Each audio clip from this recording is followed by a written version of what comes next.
Want to introduce yourself first? Paul Arnold from the band At War. Very cool. You got back together recently. How long has it been since you've actually recorded an album, did a lot of touring, and been out there so the masses know the name At War? The last time we actually recorded was full-length album was Retaliatory Strike in '87, right here in Ithaca. We toured for a while after, up till about '91, and then we kind of just we never actually broke up. We just kind of got into other things for a while. And I mean, Sean and I remained friends. We talked, at least once a week, if not every other day or whatever. And Dave was always around. But we just had other things going on for a long time. And it was about, I guess, late '90s when I found out that New Renaissance was re-releasing Order to Kill and Retaliatory Strike as collector's editions, which I thought was odd. But it made me at least realize that there was still a market for it and people were actually still listening to us. So we had talked, and we had attempted a couple times to get back together. We got back together and played, and there was always one of us that just wasn't into it, And then we started getting calls and requests from people to play and do a new record and everything, and I didn't quite understand why, but found out that the thrash scene had started to come back. And so we put a MySpace page up, and it just blew up. What is the address for the page? It's myspace.com/atwartheband, www.myspace.com/atwartheband. How do you feel about the resurgence of thrash? I think it's great. These the LA area thrash kids, bands like Bonded by Blood, Merciless Death, Gamma Bomb, bands like that. You can turn your back and swear it's '86, '87 again. And these kids were not even born. If they were, they were just, it's amazing to me that they picked that form of music. And what's even more amazing is these guys look at us like we used to look at the big bands when we were their age. Like we're some kind of, it's weird to think of as being an influence. Thrash gods. Yeah, when we were back then, we were just loving what we were doing, But I think it's great, I know a lot of those bands get slammed for being unoriginal or whatever, but I love Merciless Death. Yeah, it's definitely good that the scene's coming back around, and it's not like a bunch of rip-off bands. It's they're actually writing their own music and writing good albums, coming up with Ed Repka covers too. Yeah, oh yeah. I mean, if you could rip off a kind of music, I can think of a lot worse genres of music that needed to die. Yeah. That I'm glad they didn't do. Yeah. So what's the title of the new album going to be? Infidel. And it's done by Alex Perialis, correct? Alex Perialis, and we couldn't be happier. He did your first one as well. He did Retaliatory Strike. Order to Kill was the first. Oh, okay. And, to this day, we love the production of Retaliatory Strike. In fact, when we decided to do a new record, our first thought together was, man, it would be a dream to be able to work with Alex again. And there's a ton of people telling us, well, you don't need to go to a studio, you don't need to go to someone like Alex now to get a great sounding record because of Pro Tools. And I'm like, okay. And then you find out that every kid with a MacBook or a PC or a laptop has got some version of Pro Tools on their computer, and yeah, I've heard some good stuff, but for us, 20 years later, I didn't want to take the chance of being too processed.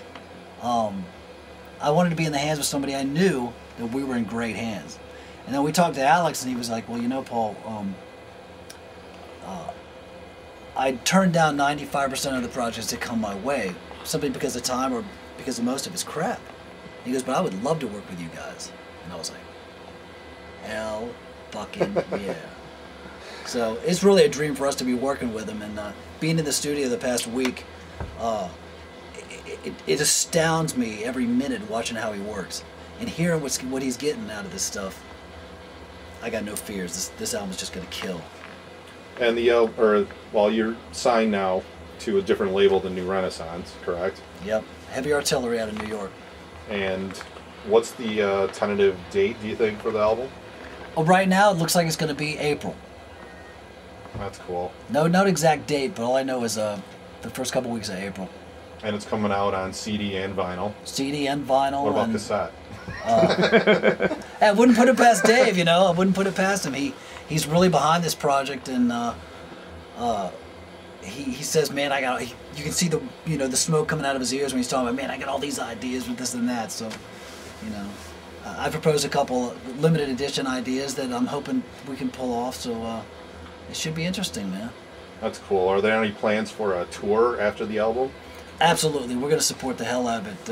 You know, we may not be doing these, 59 shows and 60-day tours, but we definitely plan on hitting the Northeast, getting up to Ithaca, and New York. We love playing the city, all the way down the East Coast. We've been getting a ton of requests to play Texas and California.